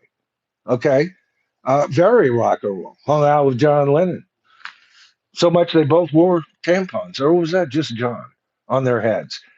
Yeah, some people shouldn't drink together. All right, but Harry, what a magnificent voice. All right, and we were talking about Badfinger, right? Badfinger not only had no matter what you are, but it had uh, oh God, day after day. I'm not going to think of them now, but they had like 4 or 5 uh, top 5 hits, if not actually number ones, after Paul McCartney wrote their first tune. And who was it I was just talking about? Harry Nilsson took one of their album cuts that Badfinger wasn't interested in, and even it's on No Dice. I think it's on No Dice. They weren't interested in promoting it as a single, and Harry Nilsson got it, and it's "I Can't Live." Right? And what a powerful rendition. Song written by Pete Ham and recorded by Badfinger. Ted Nugent, absolutely. And the Amboy Dukes, absolutely belongs in there. I don't like the man, uh, his brashness and everything else, but man, the man can rock and roll. What a great guitar player. Oasis. All right. I thought they kind of got worse as they went along, but their first 3 albums, maybe 4, are worthy of the nomination alone. And the fact that I don't like the rest of them, and it's not like I don't like them, it just nothing there to grab on like those first couple of albums, especially. Uh, many of you are absolutely big Oasis fans and praise those later albums. All right. So that's just my opinion, right? I've done videos on them on this new show they're setting up. I'm not happy with them being connected with Ticketmaster in the way they do, and they, you know, but very worthy of the Rock and Roll Hall of Fame. Should have been inducted the moment that they were eligible. The Outlaws, yes, of course, the Outlaws. What about Pantera? All right, uh, and the Pixies. Okay, now the Pixies. I've heard maybe 2 or 3 cuts from them. You guys would have to let me know how deserving they are. But I mean, they were always written up in articles and everything. I just never got around to them, for the most part. Robert Plant as a solo artist, you damn right. Matter of fact, as a solo artist, this is the number one guy on this list. All right, sorry, this is the number one guy that should get a nod for being a solo artist. First of all, his early career post Led Zeppelin, he those 4 or 5, 6 albums, right up to Fate of Nations, man. This guy provided us with the ballsy rock. Okay, it got a little plasticky sounding with the synths and stuff. But even to this day, it still sounds damn good, right? And what he's doing now with Alison Krauss, 2 fantastic albums. The work he's done with is it the Fabulous Space Shifters that he has done stuff? The man never quits growing. I mean, I think it is a vast sin on the part of the Rock and Roll nominating committee not to have made him nominable years before. I mean, years before. Just his immediate Led Zeppelin, post Led Zeppelin career right there would make him eligible for the Rock and Roll Hall of Fame. He was successful, one of the hottest artists out. Poison, all right? What about Iggy Pop? We talked about Iggy Pop on the last stream. Procol Harum. My God, you got to be kidding me! And isn't that where Trower came from? Wasn't Robin Trower originally the guitarist for Procol Harum, or am I thinking of somebody else here? What about Ace Frehley? Yeah. Next up, Kimberly says Ace Frehley. I think he's coming up. I don't think I've slipped him yet. Queens of the Stone Age. Not a fan, but what do you guys think? Um, Rainbow. Richie. Richie, what's his name? I'm having one of those senior moments. Blackmore? Blackmore. Thank you, darling. You know, only my second favorite, fourth favorite guitarist of all time. I was thinking Jeff Beck there for a moment. Yeah, they just for the output and everything. I was never a big Rainbow fan. All right, bought a couple of their albums. They were all right, but uh, you know, anything with Richie Blackmore and should be in the Rock and Roll Hall of Fame. And Dio, you know, because I don't think he should be there for Black Sabbath, but for Rainbow, he certainly should. Ram Jam. Oh, You know, the only song Black Betty. I'm not really familiar with their entire discography, but Black Betty alone, Yeah. oh my God. Despite the criticisms of that, the Raspberries or Carmen, all right? Why aren't they in? Uh, REO Speedwagon. Love it. I have my criticisms of Kevin Cronin these days, but while they were out, top-notch band, crossed over to the top 20 in pop music as well, and pretty heavy band for being able to get the moms and pops out there to buy their albums and their hits. The Replacements, okay, David Lee Roth. I don't know. I'm not aware of anything he's done post Van Halen that would kind of back up that nomination. But maybe you guys feel differently. He's my favorite vocalist for Van Halen for sure. But my favorite singer between those two vocalists is Sammy Hagar. Go figure. All right, we got of course Joe Satriani's not in there. Well, it's not the decades of guitar heroes anymore. Evidently, it's sad. Top guitar player, the Scorpions, right? Who else do we? Oh, we have. I can tell by the bowl cut. Slade. Right. Right around the time I was listening to Mata Hoop. All right. I was listening to Slade and then lost interest. But absolutely, they were one of the hottest bands being written up in the magazines. That's why I even see we didn't have the internet, folks, in those days. So you bought magazines so you could find out up and coming bands and be one of the first fans. Oh, hey, have you heard that? It was like currency in high school. Oh, have you heard of Slade? Slade? Who's Slade? Right? Okay, Slayer. Yes, absolutely. Uh, Sleater Kinney. Don't know him. Does anybody know them? I'm not aware of them.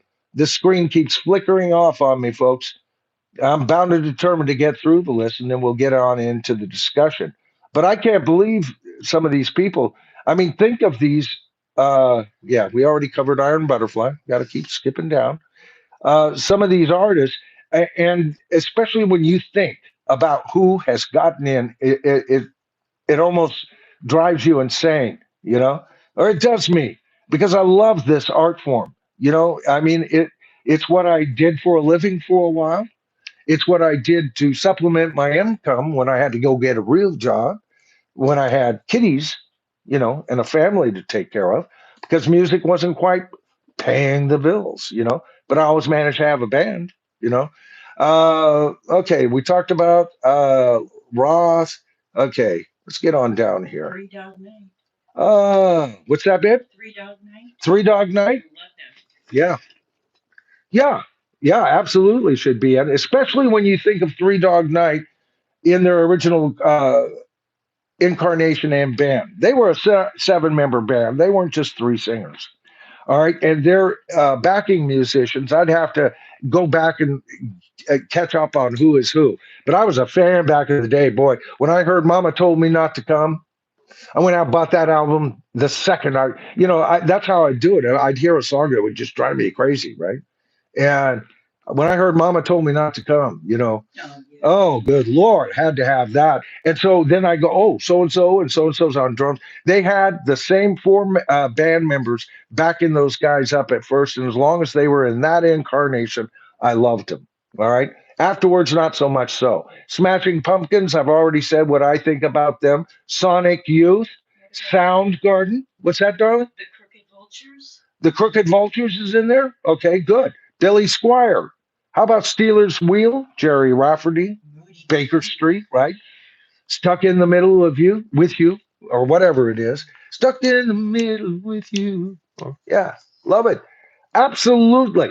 Major, major talents. Steppenwolf. Would somebody tell me how Steppenwolf is not in the Rock and Roll Hall of Fame? The most colorful period in rock was that psychedelic, crazy period. And, it then I remember when that was all going on, I thought, oh, it must be the age of Aquarius. I thought those times would go on forever, you know. And Steppenwolf was one of those bands. I didn't buy their album right away. A friend of mine, Mike Fistic, bought the one with the penis mobile on it. You know what I'm talking about. And it had uh, the Pusherman, all right, which is my favorite cut by them. All right. What a strong statement. And absolutely, artist, artist, Stephen Stills, I already said, I loved his early career. Is that enough for a second domination? Yeah, I think so. He had three or four, five good albums out the bat, a lot of hits, right?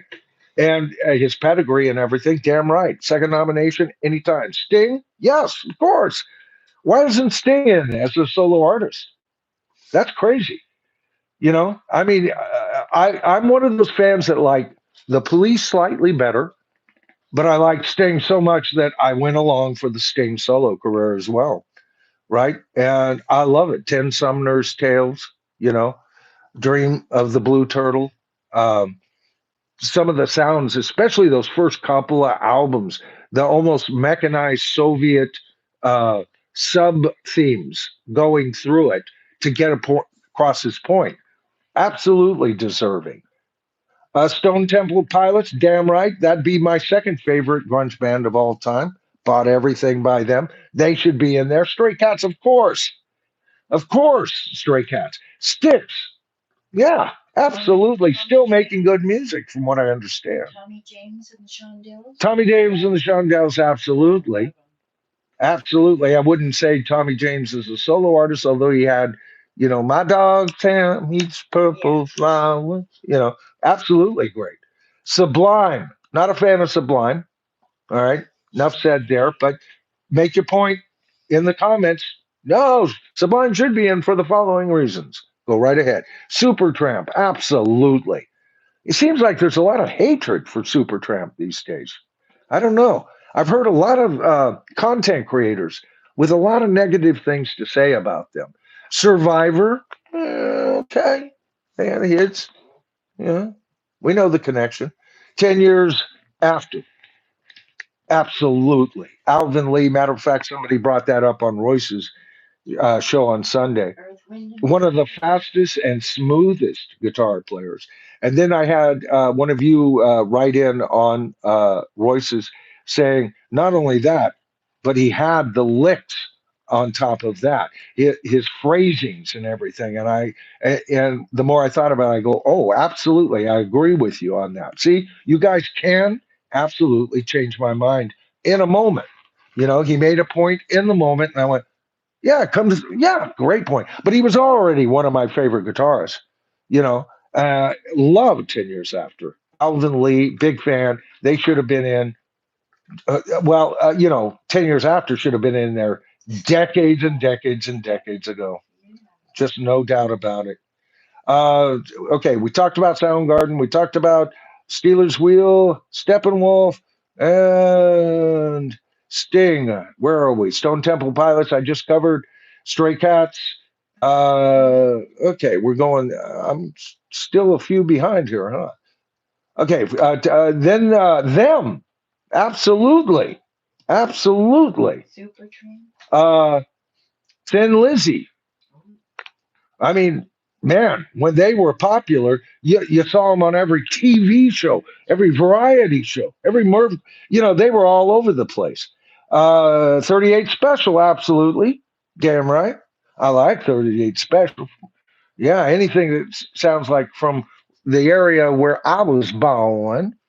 Three Dog Night. Okay, so some of you are hooked into this list because Kimberly shouted them out. Tool. Yeah, technically one of the best bands to ever exist. Absolutely. Got into them early. Loved them. Uh, Toto. Okay. All right. Some of the finest studio musicians on the planet getting together and creating some of the most memorable hits and albums. Their albums also had strong, deep cuts in them. Absolutely deserving. And you'd think with their connections, long nominated years ago.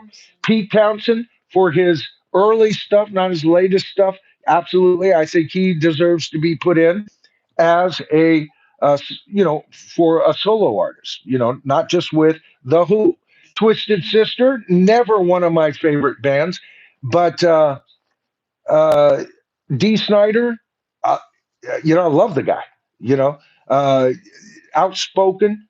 And if you love Twisted Sister and their sound, I just never cared for the whole sound thing, but always looked up, not looked up, but respected D. Snyder, always, always.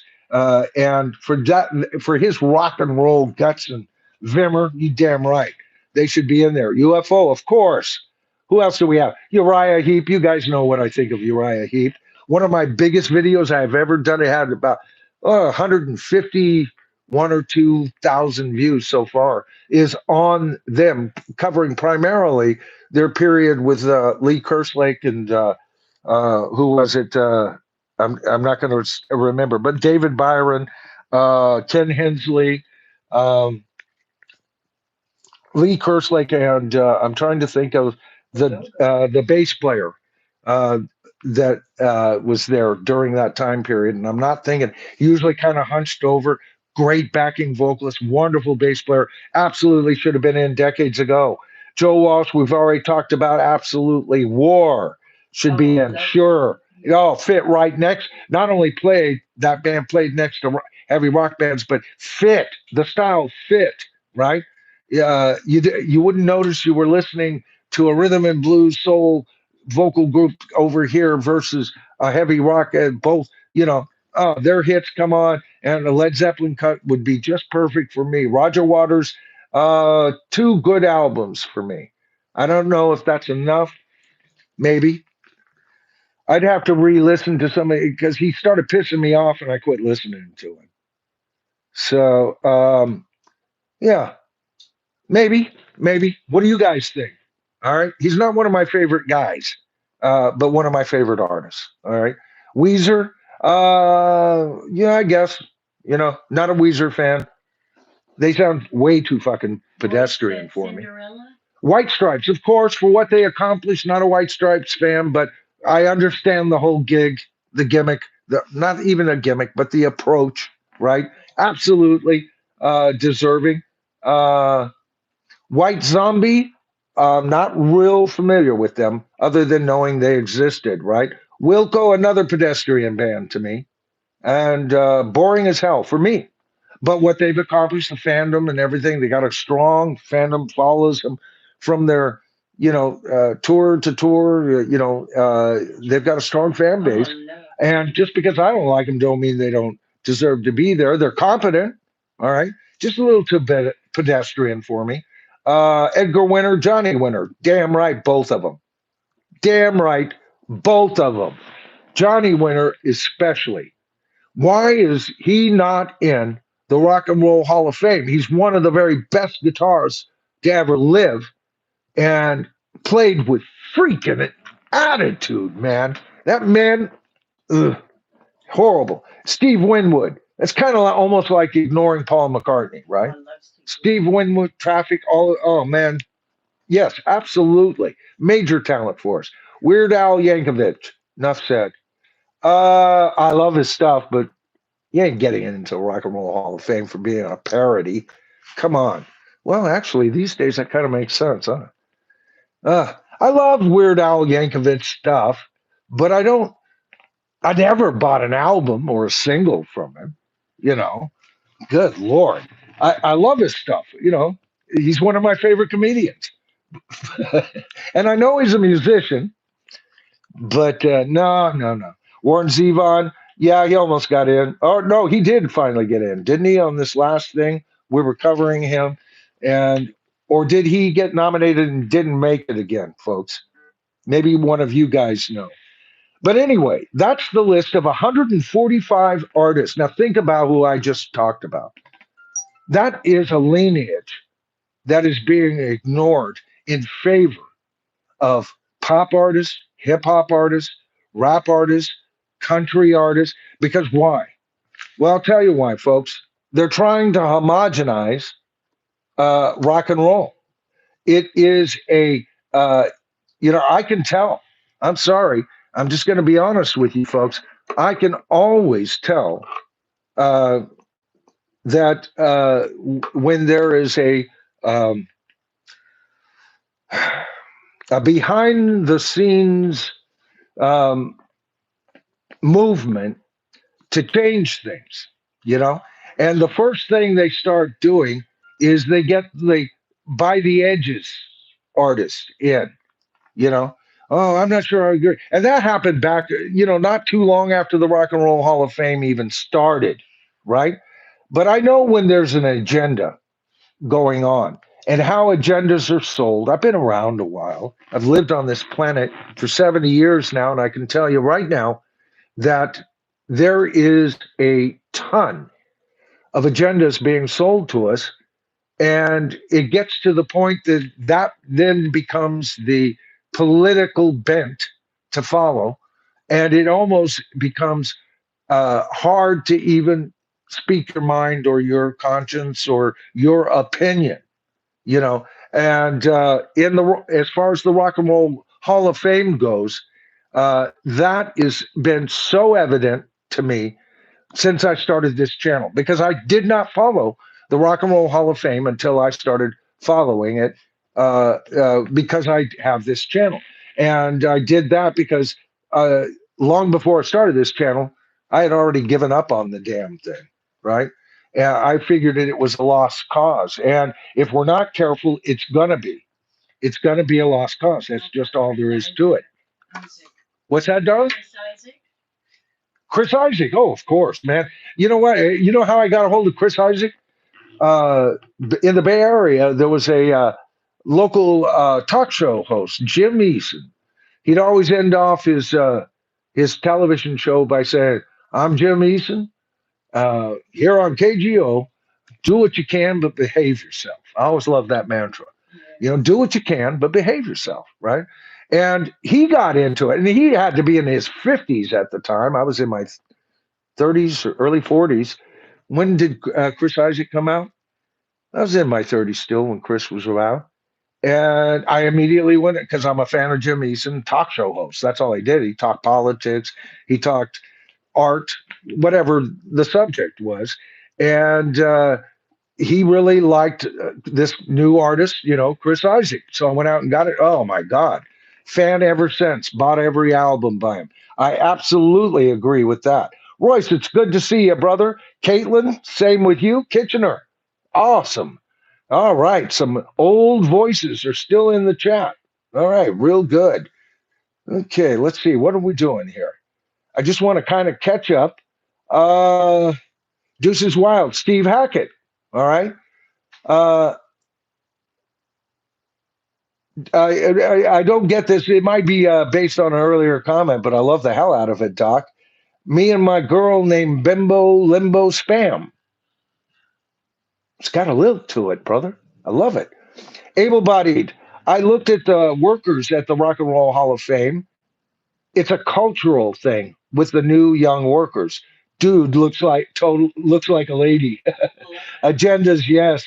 Well, all right. And Yeah, well, you know what?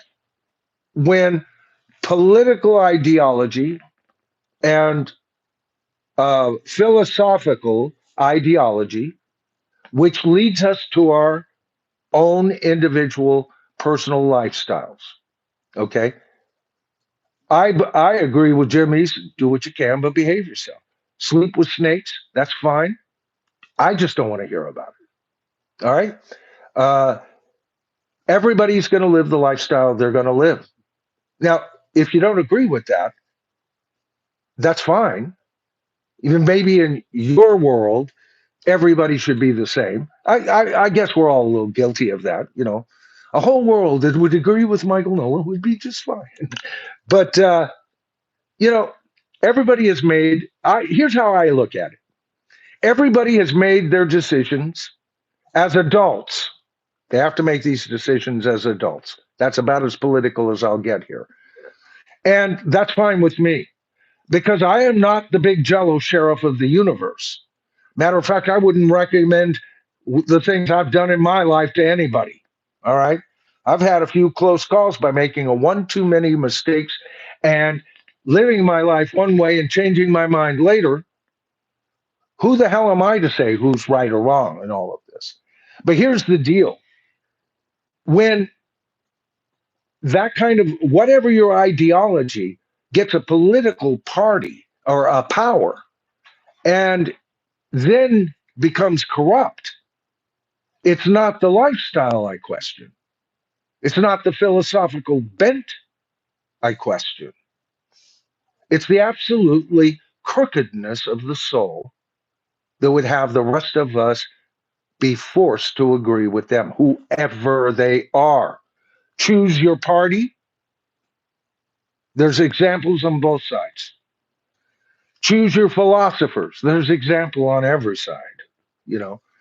All right. So whatever you have come to the conclusion that is the best way and fashion to live your life, I respect it. All right. I respect it. But I don't like when a uh, a group of individuals can actually use their political agenda to change a style of music. See, I know as a musician that's impossible.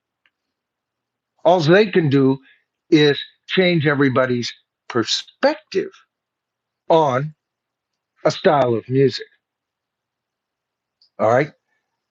And that's where I have a problem with it. Don't tell me rap is rock and roll. Don't tell me hip hop is rock and roll. Don't tell me country is rock and roll or any other style, jazz, pure jazz. Now, there's some styles in rock that might indicate these other styles of music, right? But there's enough rock in those bands. The Eagles have a lot of country in them, but there's enough rock in that band. It's a rock band, it's a country rock band. But if you're a country personality, stay the fuck out of the Rock and Roll Hall of Fame. That's all I got to say about that. All right, folks. Looks like we've been going for over an hour now, huh? Almost two. Ah, almost two. You got to be kidding me. No. I had that much to say. Well, Holy shades of. Dave Hunt says your passion is infectious. You know what? So much of that, there was still bits and pieces I didn't read from James' email to me. But and I want it also known John Boy Ginger's response that I read. These people have passion, and that's who I'm interested to get connected to this channel, and that's why I want. And I haven't said it tonight. My image is probably backwards. All right, I still haven't got the sound figured out for this stream. All right, there's a lot that this stream is going to grow. I knew the first 10 or 15 uh, streams was going to be bare knuckle, pretty raw, and I didn't expect to get anywhere near any kind of audience. I figured I'd be talking to about 5 or 6 people, maybe 15, and kind of grow from there. And I've had audiences up to well into the hundreds. And today we had well into the 60s. I wasn't on to watch. I'll get a report after, but that's way beyond my expectations right there, folks. And that's why I decided to add this aspect to my channel. Most of my videos will still be me sitting in front, like I am right here, with notes and a generalized script. Nothing exactly how I say it, just my notes. And then I look at my first 4 or 5 points. I film that part of it, and then I go to my next and everything. I put a lot of um, research in to things I know a whole lot about. Sometimes I go, yeah, but I know this, I know that. What's something I don't know? And I'll go and do some research and add that as a little cherry on the top. And so that will always be a part of my channel. All right. And there's been less of those lately, but only in the transition time that I've had to uh, put my energies into getting the stream going. Okay. And we're still trying to lock in. And don't forget, let me know if you're watching this later. Let me know what's the best day between Wednesday or Thursday. Those 2 days are relatively open for me. And I already explained my preference, but whatever you guys vote on, I'll do my best to be able to do. If Wednesdays are better, we'll go with Wednesdays. All right. I'm open to that. I really cherish this time that I have a chance to really connect with you guys. Kimberly will often, even if I don't get to your comments, and the comments will be getting better as soon as I get into a platform where I can bring your comments up, right? As a matter of fact, I'll have Kimberly be bringing them up. I'll have her doing it off stream, and we'll get more and more into a conversation specifically for you guys. As it is, I've been kind of, I have a presentation I want to give you, then I get to you guys, and on Sundays that's hard. Tonight it was a little bit easier to keep up with you. Um, let's see, Sea of Tranquility. Mark Popoff and Rick Beato should do a live stream together. Hey, brother, I hear you. Sea of Tranquility, I watch him occasionally. Rick Beato don't know I'm alive, brother. Rick Beato's so far above me, he doesn't know I'm alive. But I like him. I like Rick Beato. Uh, I don't watch every single thing he does, but I like a lot of. He's a far superior musician than I am. Better guitarist than I'll ever be. Uh, but I'll sit down and jam with him. Sure. Yeah, I'll just get my Les Paul. We'll go to town. I'll play what I know and let him do. Maybe he can teach me a thing or two. I'd love to do that. I'd love any connection with that guy. All right, TJR, Classic Rock Corner. I, is this you, TJ? Classic Rock Corner. Popoff declined to appear on my show because it is you, brother. TJ is another great channel. All right, TJR. All right. I watched TJ uh, back before I ever had a channel, before I ever decided to make a channel. And when I did decide to make a channel, it was into rock and roll. I was doing something else. But I always enjoyed him and Larry from Canadian Stud Muffin. Both of those are two content creators I used to watch way before I ever started my channel. And I have a lot of respect. Yes, it is. Good. TJ, you're a lot more eloquent than I am and a lot more level headed. I will say that about you. I'll tell you what I love about you, Gilly. Your whole approach is you're willing to second guess yourself. And I love that about somebody. "Yeah, I thought this at one time, but now I think this, and here's the reason why." Great channel. I encourage all of my viewers to go on over there and subscribe. Wonderful channel. Royce is in the house. I've already told you tonight. And once again, I've already mentioned you a couple of times, Royce. Royce's channel, Royce in the House, is my home away from home. That's where you'll find me live streaming, and I don't have to keep up with all these notes. I give that all over to Royce, and I just get to sit there and talk. All right. So always, I encourage all my viewers to go over there and subscribe to that channel as well. TJR is, if you go to my homepage, you can go down to featured channels, and he's one of the featured channels on that, as is Royce. Okay, I've got a handful of channels over there. under that thing that I actively support. I encourage all of my viewers to take a look at those channels. Those are channels I go to watch. All right, plain and simple. So a big shout out to TJR. I'm glad you made it, brother. Really glad to see you. Able-bodied. AI music is the topic of the day, according to rock artists such as Clapton and Page. Yes, I've got a lot to say about AI. Very close into the future. Uh, I'm against it, other than it being used as a tool and a slave for mankind's uh, mere wishes. There should never be uh, a rescue of that slave class. AI can stay a slave of mankind for the rest of its life, and that we are traveling down a really dangerous road. As a matter of fact, that may be the subject of my very. I had three subjects on the next coming. See, I pre-plan, yeah, and I might, since you brought that up, because I am aware of what McCartney has said about it. I am aware of what Page has said about it, and I'm in agreement with them. It's absolute thievery. All right. These algorithms are designed to pick up and learn how an artist writes, even the style and everything. In one of my older videos, it's been 6 months or longer, maybe a year, I talked about a group of artists. I think REM was one of them. I'm trying to remember the other. There was three artists that wrote an open letter against AI. Okay, shouldn't be ever emancipated.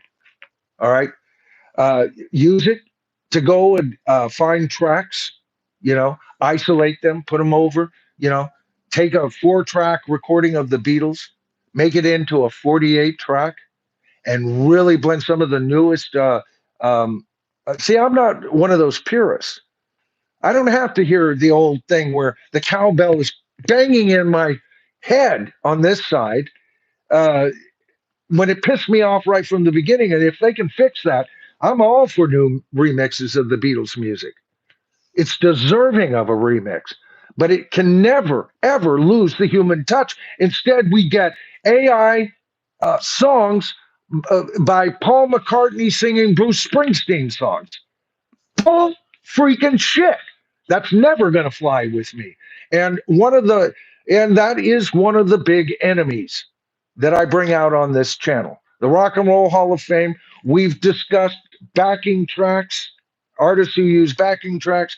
To a degree, I'm okay with that, but past a certain degree, I'm not, right? And these are all things that weaken what we came to know as rock and roll. That very, would you call it? It was an organic feel, no matter what artist you liked. It was fly by the seat of your freaking pants. Even in your writing. I just saw a video on what Beatles song was it? Where they went, boy, TJ, I wish I could remember the song. Anyway, they follow what a normal songwriter would follow, the progression, right? And then McCartney slips over to this F sharp minor when it begins in the key of G, was it? And then to F sharp minor. But then a B flat. Anyway, instead of going to the natural progression, he does that. But then how he chose to resolve it. Now, I also saw another article that was criticizing Paul McCartney because he's always said that the reason he didn't want to learn to read music, because some people say the man doesn't even know how to read music. I'm running out of power here, folks. Something must have unplugged. I'm winding it up. Uh, is he said I didn't want the rules in my head because then I wouldn't try to break them. And he says I want to hear it. I want to hear what I hear in my head, and the chord should follow that. And he has been proven a genius so many times over, it's ridiculous, right, folks? So, yeah, and he's dead set against, and he's my big guy. You guys all know that. If I'm a one artist kind of guy, it's not like he reigns supreme over the rest. Lennon would be tied with him, but it's Paul McCartney is my number one rock icon of all time. It's just taught me too much, brought me too much pleasure. and did it with a smile on his face, and I love that about him. Guys, I'm going to shut it down. Zep Earl, good to see you. Molly Hatchet, all OGs are dead. Yes, good point. Good point. We were talking about that not too long ago. Are they really Molly Hatchet, or is that really Pantera? Right? And good point. Late in the stream, I'm running out of energy. I'm not going to get over there and reconnect so I can keep going. We've been going on for, Kimberly says, close to 2 hours. But it was really good to see you here, um, Zephyro. Major another channel I love, absolutely support. All right, Vance from Zephyro.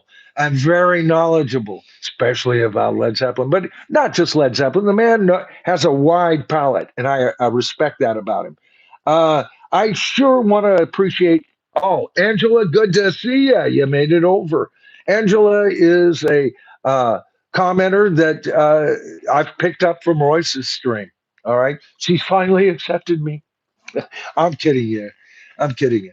Anyway, it's so good. Gary Spring, great to see you. Thank you, sir. I appreciate that. Able body, y'all keep rocking out. Absolutely. Royce, excellent. Thanks, Michael from Jerry C. Caitlin, thanks for a great show. Blessings. Thank you to all of you. And I'll see you on Sunday at 5 o'clock on the Tribal Forum, number 11. Can you believe we're already there? Anyway, folks, as my usual sign off, I'm Michael Noland. This is the Tribal Forum, and you have been watching a lunatic going about. No, that's not how I sign off. Anyway, guys, listen, if you haven't yet, give me a thumbs up. 77 thumbs ups. Oh my God. You know what? Another 23 and we hit 100, and the YouTube algorithm bumps it up even further. Every 50 you get, the algorithm gives you a little wider audience, right? So any of you seeing this later, any thumbs ups I appreciate. Thanks for all of the wonderful donations tonight. You guys absolutely rock. Look for your rock star shout out in my next video. And once again, James, I absolutely understand you don't do it for a shout out. And I hope that some of you aren't, I don't want to do that because then they'll put my name up there. If you do something and say, don't put my name up there, I'll, of course, honor your wishes. All right. I've been Michael Noland all night. I don't know who you guys have been, but I can't wait to see you soon. I'm a day and a half, 2 days away from filming my next video. It may get put off and be released by Monday, but I'll be here on Sunday night. I'm hoping to get something up before then. I've got a couple of ideas that I want to approach, and now that I'm thinking I might do what we were talking about in regard to AI, I may connect a video with that, and then we'll go to town on it, or town on it with um, the live stream. I almost lost my train of thought. That's what happens if you keep doing this and you can't stop. All right. We'll see you next time. I'm Michael Nolan, and love y'all as I say that. And I've told you, I really mean that. And of course, I'm talking about this generalized love of humanity that I have. And when I get to connect with humanity, individuals, people like we do here, I always appreciate a good conversation. All right, I'm Michael Nolan. This has been the Tribal Forum. The channel is The Bottom Line. Subscribe to the tribe. All right, I'll see you on my next um, stream, folks. All right, what a great way to go out. Thanks all for watching, and we'll see you next Sunday.